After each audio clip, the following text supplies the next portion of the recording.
شہدائے ملت جعفریہ کے لیے، حاضرین کے مرحومین کے لیے، ان مومنین و مومنات کے لیے جن کے لیے کوئی دعا مانگنے والا نہیں، سب کی بلندی درجات کے لیے بلند تر صلوات۔ ماشاءاللہ لا حول ولا قوة الا باللہ العلی العظیم۔ اعوذ باللہ من الشیطان الرجیم، بسم اللہ الرحمن الرحیم۔ الحمدللہ رب العالمین والعاقبۃ للمتقین والنار للمنافقین۔ الصلاۃ والسلام علی سیدنا ونبینا وشفیع ذنوبنا وطبیب قلوبنا ومولانا ابی القاسم محمد وآلہ الطیبین الطاہرین المعصومین المظلومین المنتجبین الذین اذهب اللہ عنہم الرجس وطہرہم تطہیرا۔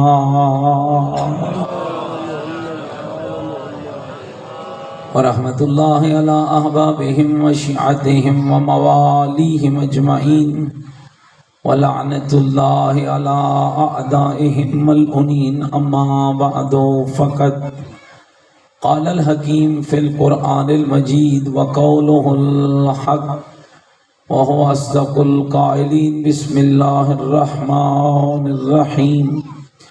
من عمل صالحا من ذکر او انثی وهو مؤمن فأولئك يدخلون الجنة يرزقون فيها بغير حساب۔ قال الرسول صلی اللہ علیہ وآلہ وسلم: من مات ولم يعرف امام الزمان مات میتۃ جاہلیہ۔ بلند تر صلوات پڑھیں اللہ۔ نعرہ تکبیر، نعرہ تکبیر، نعرہ تکبیر، نعرہ رسالت، نعرہ رسالت، نعرہ حیدری، نعرہ حیدری، حسینیت، مل کے بولو حسینیت، اپنے ایمان کا اعلان کرو حسینیت، عقیدوں کا اظہار کرو حسینیت، نیکیوں کا وعدہ کرو حسینیت، سیرت آل محمد علیہ السلام پر چلنے کا عہد کرو، پوری طاقت سے جواب دو حسینیت، قرآن اور آل بیت سے محبت کا دم بھریں، پوری جرأت سے جواب دیں حسینیت، یزیدیت، یزیدیت، یزیدیت، بلند تر صلوات۔ میرے ساتھ قابل احترام بزرگوں، عزیز و دوستو، قرآن مجید و فرقان حمید کی اس آیہ مجیدہ کو سرنامہ کلام قرار دیا اور روزانہ اس آیہ مجیدہ کی تلاوت کا شرف حاصل کیا تاکہ مومنین تک یہ خبر پہنچ جائے کہ رب کہہ رہا ہے کہ جنت اسی کا حق ہے جس کا عقیدہ صحیح ہے اور عمل صالح ہے۔ مومنین یاد رکھنا یہ احسان ہے میرے رب کا کہ اس رب العالمین نے اس جہان کے اندر جتنے پاکیزہ ہادی اور رہبر ہم شیعان حیدر کرار کو عطا کیے، اتنے پاکیزہ ہادی کسی مکتب کے پاس موجود نہیں۔ علی ولی سے لے کر مہدی دوران تک اتنے عظیم ہادی کہ جن کا قول، جن کی فکر، جن کی سوچ، جن کا دین، جن کا عقیدہ، جن کا مذہب ایک ہے۔ اور پھر اگلا کمال یہ ہے کہ ہمیں اس کی رعیت بنایا ہے کہ جو غیبت کے پردے میں بیٹھ کر بھی ہماری رہنمائی کر رہا ہے، اور یہ کمال ہے۔ یہ یاد رکھنا کہ عقیدہ مہدویت اور امام زمان کی ظہور کی باتیں فقط مذہب شیعہ کا حصہ نہیں ہیں۔ ہر مکتب کے اندر، ہر دین کے اندر ایک مصلح اعظم کے ظہور کے لیے اور اس کے آنے کی خواہش ہر شخص رکھتا ہے۔ ہر مظلوم چاہتا ہے کہ ظالم کا توڑ ہو، ہر پسا ہوا شخص چاہتا ہے کہ ظلم و بربریت کا توڑ ہو، ہر معاشرے کی گندگی سے متنفر شخص چاہتا ہے کہ اس گندگی کا خاتمہ ہو جائے، اور پھر عقل انسانی یہ کہتی ہے کہ آئے گا کوئی مصلح اعظم جو اس سے ظلم و بربریت کو ختم کرے گا۔ فرق یہ ہے کہ لوگ اس کے پیدا ہونے کا انتظار کر رہے ہیں اور شیعہ اس کے ظہور کا انتظار کر رہے ہیں۔ بسم اللہ۔ ہمارا امام پیدا ہو چکا ہے، فرزند رسول ہے، نسل بطول ہے، اور یہ بات روز روشن کی طرح واضح ہے۔ اہل سنت بھائیوں کے ہاں بھی جو عقیدہ مہدویت ہے، اس عقیدے کا معیار بھی یہی ہے کہ ان کے نزدیک فرزند رسول ہوگا اور نسل بطول ہوگا اور نسل مصطفیٰ ہوگا۔ فرق یہ ہے کہ وہ کہتے ہیں کہ پیدا ہوگا، ہم شیعہ کہتے ہیں کہ ہمارا امام پیدا ہو چکا۔ اگلا اعتراض یہ ہوتا ہے کہ کیسے ممکن ہے کہ ایک شخص اتنا لمبا عرصہ غیبت کے اندر رہے؟ تو یہ اصل سوال ہم پر نہیں ہے، یہ سوال خدا کی قدرت پر ہے۔ کیا خدا یہ قدرت نہیں رکھتا کہ کسی کو اتنا طویل عرصہ زندہ رکھ سکے؟ تو یہ منافی قرآن ہے۔ ان اللہ علی کل شیء قدیر، ہر شے پر قدرت رکھنے والا۔ شیطان آدم کو سجدہ کرنے سے انکاری ہوا، زندگی مہلت مانگی، اللہ نے کہا قیامت تک جیے گا، اور پھر قیامت کے بعد میں تجھ سے پوچھوں گا کہ تو کیا تھا اور تو نے کیا کیا۔ مومنین، نسبت نہیں ہے لیکن سمجھانا مقصود ہے۔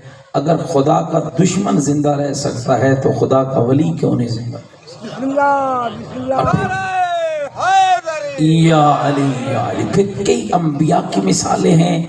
حضرت خضر نبی زندہ ہیں، حضرت عیسیٰ کو آسمان پہ اٹھایا گیا ہے، اور پھر زمانے کو اس کمال کا پتہ تب چلے گا جب میرے مولا مہدی کا ظہور ہوگا، اور حضرت عیسیٰ بھی آسمان سے اتریں گے، اور جناب عیسیٰ کو امام مہدی کہیں گے کہ آئیے نماز پڑھائیے، اور عیسیٰ یہ کہہ کر پیچھے ہٹ جائیں گے کہ رسول کے بیٹے کی اقتدا میں عیسیٰ پسند کرتا ہے کہ رسول کا بیٹا نماز پڑھا رہا ہو، عیسیٰ اس کے پیچھے نماز پڑھ۔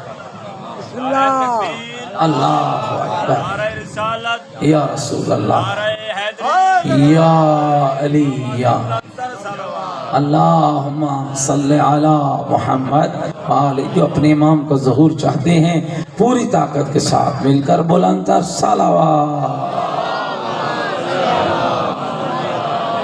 تو مومنین، یہ یاد رکھنا، وقت بہت تھوڑا ہے آج، چونکہ روز جمعہ ہے، اور جہاں مجلس 1 بجے ختم کرنی ہے وہاں 12:30 بجے ختم کرنی ہے، شاید زیادہ طویل خطاب نہ ہو سکے گا۔ زندگی باقی، ملاقات باقی، اللہ نے جو توفیق دی آپ کے سامنے بیان ہوا، اور جو آپ کی سمجھ میں آیا، گزارش یہی ہے کہ اس پہ عمل کریں تاکہ آپ مکتب اہل بیت کی طاقت بنیں، مکتب اہل بیت کا زور بنیں، اور اپنے زمانے کے امام کے سپاہی بنیں۔ مومنین، یاد رکھنا کہ 12ویں آقا کی ولادت باسعادت اسی طرح مشکل تھی جس طرح حضرت موسیٰ کلیم اللہ کی۔ جیسے موسیٰ کے زمانے میں فرعون کو نجومیوں نے بتایا تھا کہ ایک بچہ پیدا ہوگا جو تیرے تخت اور تاج کو الٹ دے گا، اور قرآن مجید کہتا ہے کہ ہم نے بنی اسرائیل کو وہ وقت یاد دلا رہے ہیں کہ وہ وقت یاد کرو جب ہم نے تمہیں فرعون کے شر سے نجات عطا کی، اس نے تمہارے بچوں کو قتل کیا، عورتوں کو قیدی بنایا، لیکن خدا کی مشیت کا کوئی اپنا ہی انتظام ہوتا ہے۔ جسے فرعون مارنا چاہتا تھا، اللہ نے اسی کے گھر میں، فرعون کے گھر میں بھیج کر یہ بتایا، فرعون جو تیرا رب کر سکتا ہے وہ تو کچھ نہیں کر سکتا۔ اور اس قدر بدترین شخص تھا کہ انا ربکم الاعلی کا دعویٰ کرتا تھا، اور پھر جب اس نے حضرت موسیٰ کو نقصان پہنچانا چاہا تو رب نے کئی مواقع پر اپنے نبی اور اپنی حجت کی حفاظت کی ہے۔ ایسا ہی ماحول تھا جب بنی عباس کا لعین بادشاہ اس انتظار میں بیٹھا تھا، چونکہ عقیدہ مہدویت اور 12ویں کے ظہور کی باتیں خود بزبان مصطفیٰ، بزبان اصحاب پیغمبر، بزبان ائمہ خدا زمانے میں پھیلی ہوئی تھی، اور بنو عباس کے اس بادشاہ کو بھی پتا تھا کہ 11 جانشین برحق کے پیغمبر تو آ چکے ہیں، اب 12ویں کا ظہور باقی ہے، 12ویں کی ولادت ہوگی اور پھر اس 12ویں کو ہی ختم کر دیا جائے۔ نقل کفر کفر نہ باشد، جسے اللہ بچانا چاہے اس کا بندہ کچھ بھی نہیں بگاڑ سکتا۔ مومنین ذرا 2 جملے اور سن لینا تاکہ میں اپنی بات کو آگے لے جاؤں۔ جناب حکیمہ خاتون پھوپھی ہیں میرے 11ویں امام کی، امام فرماتے ہیں 15 شعبان کی شب تھی، 255 ہجری تھی، جب امام حسن عسکری علیہ السلام نے امام علیہ السلام نے فرمایا اے میری پھوپھی جان آج میرے گھر رک جائیے، مولا کوئی خاص حکم ہے؟ فرمایا ہاں، آج کی شب رب نے مجھے ایسا بیٹا عطا کرنا ہے جو اس زمین کا وارث ہوگا، جو قائم ہوگا، جو مہدی ہوگا، جو ہادی ہوگا، جو میرے محمد نانا کے دین کا حقیقی وارث۔ بی بی کہتی ہے میں نے عرض کی کہ فرزند رسول میں آپ کی کسی زوجہ کے ہاں کوئی ایسی آثار تو نہیں دیکھ رہی؟ فرمایا پھوپھی جو میرا کلام ہے کلام برحق ہے، اور مومنین ذرا غور کرنا اس لفظ پر جو میں عرض کرنے لگا ہوں۔ بی بی حکیمہ خاتون کہتی ہیں میں نے روزہ افطار کیا، میں تعقیبات کے اندر مصروف ہو گئی، جتنی دیر میری نگاہ نرجس بی بی کے حجرے کی طرف پڑتی رہی سوائے قرآن کی تلاوت کے مجھے کچھ اور سنائی نہیں دیتا۔ یاد رکھنا مومنین، چاہتے ہو کہ اولادیں پاکیزہ ہوں تو گھروں کی تربیت کو اچھا کرنا پڑے گا۔ ماں قرآن کی قاریہ ہوگی تو بیٹا محب اہل بیت پیدا ہوگا، ماں طاہر اور پاکیزہ رہے گی تو بیٹا محب حسین پیدا ہوگا۔ گندگی اور غلاظت میں اللہ کبھی نور کو پیدا نہیں کرتا ہے، کبھی پاکیزگی کو پیدا نہیں کرتا ہے۔ اس لیے گزارش ہے کہ تربیت کی بہت ضرورت ہے، اور سب سے بڑی جو کمی دیکھی جا رہی ہے ماشاءاللہ نعرے بھی ہمارے ٹھیک ہیں، عزاداری بھی ہماری ٹھیک ہے، ماتم بھی ہمارا ٹھیک ہے، گریہ بھی ہمارا ٹھیک ہے، شرط یہ ہے کہ اب ایک قدم اور آگے بڑھ جائیں اور وہ سیرت وہ کردار اپنا لے کہ جس پر محمد و آل محمد راضی ہو جاتے ہیں۔ مومنین بی بی حکیمہ خاتون کہتی ہیں کہ پھر رات کا نہ جانے وہ کون سا وقت تھا جب میں نے دیکھا کہ بی بی نرجس خاتون کے پاکیزہ حجرے سے نور کی ایک لائٹ بلند ہوتی ہے۔ فرماتی ہے میں دوڑ کے جاتی ہوں تو منظر کوئی عجب تھا، ایک نو مولود بچہ تھا، سر سجدے میں تھا، انگشت آسمان کی طرف بلند تھی اور کہے جا رہا تھا اشہد ان لا الہ الا اللہ وحدہ لا شریک لہ واشہد ان محمدن عبدہ ورسولہ، میں گواہی دیتا ہوں میرے اللہ کے علاوہ کوئی لائق عبادت نہیں ہے، اور میرا نانا محمد ہے جو رب کا بندہ بھی ہے اور رب کا رسول۔ جتنی عام، گھبرائے تو نہیں بیٹھے میری باتوں سے، جتنی عام بچوں کی پرورش سالوں میں ہوتی ہے امام کی مہینے میں ہونے لگی، اور روایتیں کہتی ہیں 2 سال کا وقت گزر گیا، حکم خدا سے اس راز کو چھپایا گیا، اب خدا ہی کے حکم سے اس راز کو اشکار کیا گیا، اور یہ بات بادشاہ کے دربار میں پہنچی۔ بنو عباس کا یہ لعین بادشاہ شام کے سائے ڈھل رہے تھے جب ایک لشکر جرار کو تیار کر کے امام حسن عسکری کے دروازے پہ بھیجا۔ مغربین کی نماز ہو چکی تھی، اس کے سپاہیوں کا دستہ امام حسن عسکری کی ملاقات کے لیے آیا، اور آتے ہی کہنے لگے کیا آپ کے ہاں کوئی بچہ پیدا ہوا ہے؟ فرمایا ہاں الحمدللہ، رب نے مجھے ایک بیٹا عطا کیا ہے جس کا نام میرے نانے کے نام پہ محمد ہے، جس کا لقب ہے مادی ہادی اور قائم۔ کہنے لگے بادشاہ کے کرندے کہ بادشاہ فرزند رسول کی زیارت چاہتا ہے، انہیں دربار میں بلاتا ہے تاکہ سارا زمانہ رسول کے بیٹے کی زیارت سے شرف یاب ہو جائے۔ امام نے اپنے معتمد شیعہ کو بلایا اور فرمایا جا میرے مہدی کو دربار میں لے جا۔ کہنے لگا مولا یہ صفاق ہے، درندے ہیں، سازشی ہیں، نقصان پہنچائیں گے۔ فرمایا گھبرا نہیں، اس سے طاقتور وہ ہے جس کا یہ ولی ہے، اس سے طاقتور وہ ہے جس کی یہ حجت اور جس کا یہ نمائندہ ہے۔ روایت دوستوں لطف کے جملے ہیں، ذرا غور کیجئے گا۔ روایتیں کہتی ہیں رات اپنے گہرے بادلوں میں چھا چکی تھی، رات کے پردے چھا چکے تھے، سیاہ پردوں میں لپٹی ہوئی رات میں نور کا ایک تارا نمودار ہوتا ہے۔ زہرا کا بیٹا سامرا کی گلیوں میں اپنا پہلا قدم رکھتا ہے، عورتیں گھروں کی بلکونیوں پہ نمودار ہو جاتی ہیں، مرد دکانوں سے باہر نکلتے ہیں اور ہر زبان پہ یہ جملہ ہوتا ہے کہیں قیامت تو نہیں آ گئی ہے کہ جیسے ہی رات بڑھتی ہے اندھیرا چھاتا ہے۔ یہ کیسی رات ہے؟ ادھر رات بڑھ رہی ہے، ادھر نور بڑھ رہا ہے، ادھر رات بڑھ رہی ہے، ادھر روشنی بڑھ رہی ہے۔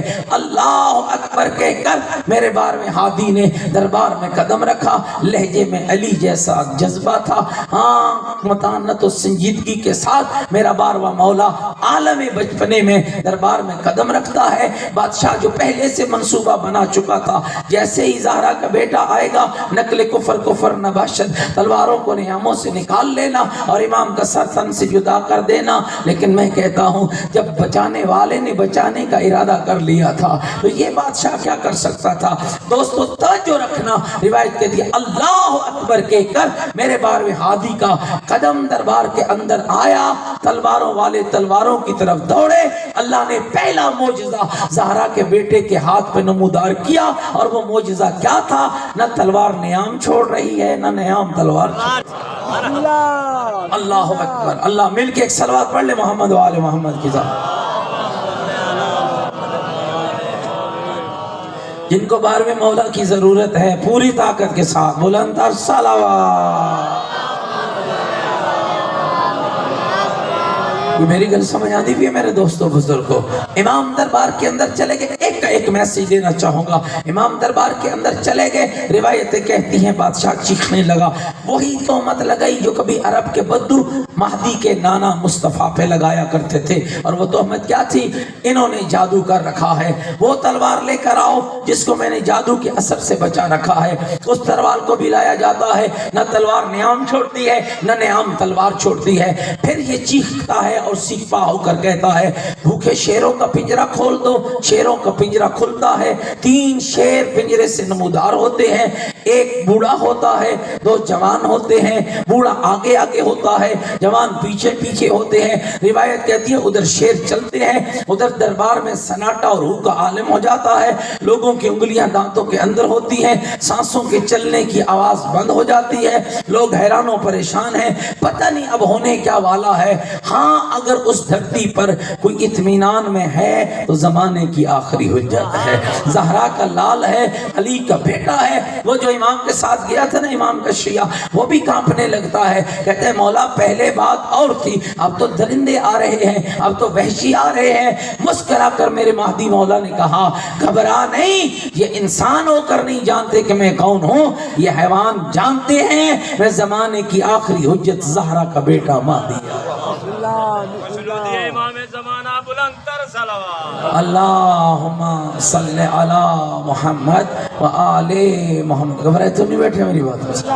توجہ رکھیے گا میرے بھائیوں۔ روایت کہتی ہے شیر چلے، بوڑھا شیر آگے آگے ہے، جوان شیر پیچھے پیچھے۔ توجہ میں ایک فکر دینا چاہتا ہوں اور اسی پہ بات سمیٹ جاؤں گا۔ روایتیں کہتی ہیں بوڑھا شیر آگے بڑھ جاتا ہے، امام کے قدموں پہ سر رگڑنے لگتا ہے، دربار حیران ہو جاتا ہے، اور کہیں محب اہل بیت کے کلیجوں سے اللہ اکبر کی صدا آ جاتی ہے۔ دربار حیران و پریشان ہو گیا، دربار والے حیران ہو گئے۔ وہ شیر امام کے قدموں پہ بڑی دیر تک سر رگڑتا رہتا ہے، اور امام اپنے معتمد شیعہ کو وہ کہتے ہیں میرے قریب آ۔ جب مولا کے قریب آتا ہے فرمایا جانتے ہو یہ شیر میرے قدم، توجہ اس جملے پہ بے رخی نہیں چاہتا ہوں، ہاں یہ شیر میرے قدموں پہ سر رگڑ کے کہہ کیا رہا ہے؟ کہا مولا مجھے کیا پتا کیا کہہ رہا ہے؟ کہا سنو یہ کہنے آیا ہے زہرا کا بیٹا میں کب سے تیرا انتظار کر رہا تھا، میں کب سے تیرا انتظار کر رہا تھا کہ میرے ہادی کا ظہور ہو جائے،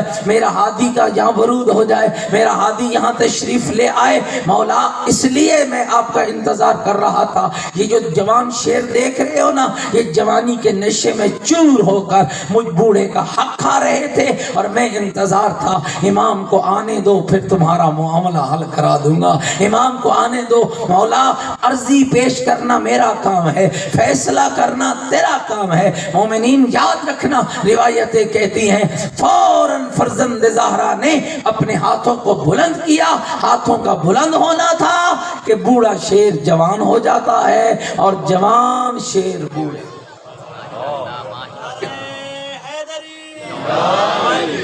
ماشاءاللہ آپ کا نعرہ سر آنکھوں پر، لیکن ایک جملہ ذرا یاد رکھیے گا، حیوان مکلف شرعی نہیں ہے۔ جناب کی گائے رسی توڑوا کے کسی کے کھیت میں چلی جائے، حساب جناب سے ہوگا، گائے سے نہیں ہوگا۔ انسان مکلف شرعی ہے۔ کتنے نعرے لگاتے ہیں کہ 12ویں کا ظہور ہو جائے؟ پتہ ہے 12ویں کی حکومت کا معیار کیا ہوگا؟ پتہ ہے 12ویں کی حکومت کا انداز کیا ہوگا؟ شیر اور بکری ایک گھاٹ پہ پانی پئیں گے، مشرق سے نوجوان عورت سر پہ ہیرے جواہرات کی گٹھڑی لاد کے مغرب تک چلی جائے گی، کسی کو جرت نہ ہوگی کہ اس کی عزت جمال پہ حملہ کر۔ توجہ رکھنا میرے لفظوں پر، حیوان مکلف شرعی نہیں، لیکن 12ویں کی حکومت میں کیسا نظام عادلانہ ہوگا؟ جو امام ایک حیوان کو حیوان کا حق نہ کھانے دے، جو امام، پھر سمجھے اس جملے کو، مکلف شیر مکلف شرعی نہیں، دوسرے شیروں نے اس کا حق کھایا، اس نے امام کی خدمت میں درخواست کی، بوڑھا جوان ہو گیا، جوان بوڑھے ہو گئے، تو اے مومن تو بھی خیال رکھنا، امام کی بارگاہ میں جانے سے پہلے معاملہ صاف کر لینا، اس لیے کہ جو زہرا کا بیٹا حیوان کو حیوان کا حق کھانے کی اجازت نہیں دیتا، وہ مومن کو مومن کا حق کھانے کی اجازت نہیں دیتا۔ وہ شیعہ کو شیعہ کا حق کھانے کی اجازت کہاں سے دے گا؟ وہ بھائی کو بہن کا حق کھانے کی اجازت کہاں سے دے گا؟ وہ بیٹے کو ماں کا حق کھانے کی اجازت کہاں سے دے گا؟ سنبھالو اپنے کرداروں کو مومنین، مشکل ترین دور ہوگا جب امام کا ظہور ہو، بہت سے لوگ بگڑ جائیں گے، بہت سے لوگوں کے مسائل پیدا ہوں گے، اس لیے میں متوجہ کر رہا ہوں، ایک ادنا سا طالب علم ہونے کے ناطے اپنی بہنوں بیٹیوں کو بھی، اپنے جوانوں عزیزوں بزرگوں کو بھی، امام کے ظہور کی دعا بعد میں مانگنا، تیاری پہلے، بغیر تیاری کے ظہور امام کی دعا نہ مانگنا۔ ایک جملہ اور سنا دوں اگر تھکے نہیں، جانتے ہو ظہور کا نقشہ کیا ہوگا؟ کیسے امام ظہور کریں گے؟ بیت اللہ کی پاکیزہ سرزمین پر آج کا نجدی کہتا ہے میں مہدی سے لڑوں گا۔ مہدی کے ایک بیٹے نے چیلنج کر دیا، میرے مہدی سے بعد میں لڑنا، پہلے آ کے خامنائی سے تو لڑ کے دیکھا، پہلے حسن نصر اللہ سے تو لڑ کے دیکھا، پہلے مہدی کے بیٹوں سے تو لڑ کے دیکھا۔ یاد رکھنا، علماء نے لکھا اس نقشے کو، اور میں سب کی توجہ چاہتا ہوں، کہا بیت اللہ کی پاکیزہ سرزمین پر جب زہرا کے لال مہدی ہادی کا پہلا قدم آئے گا، کیفیت کیا ہوگی؟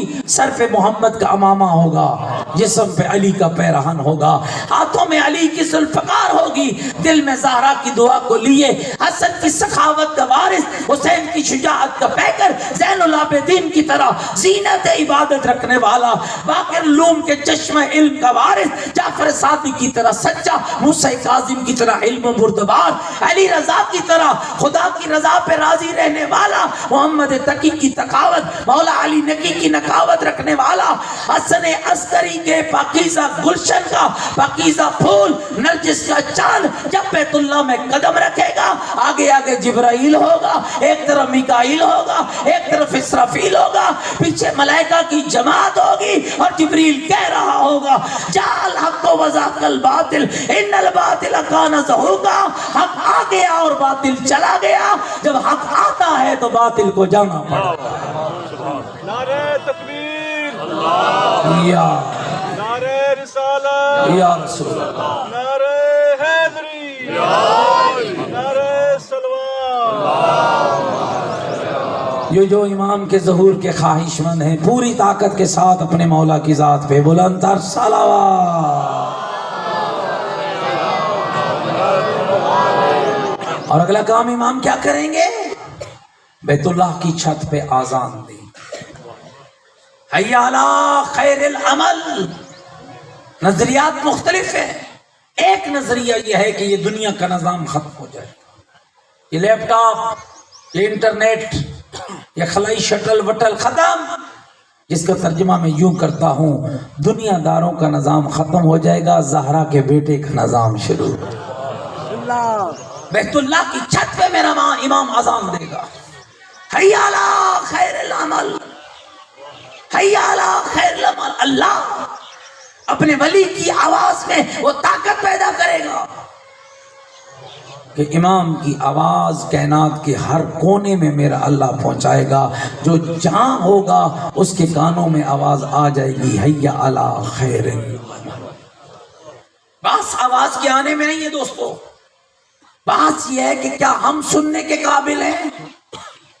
میرے خیال ناراض ہو گئے ہو میری اللہ، کیا ہم حی علی خیر العمل سننے کے لائق ہیں؟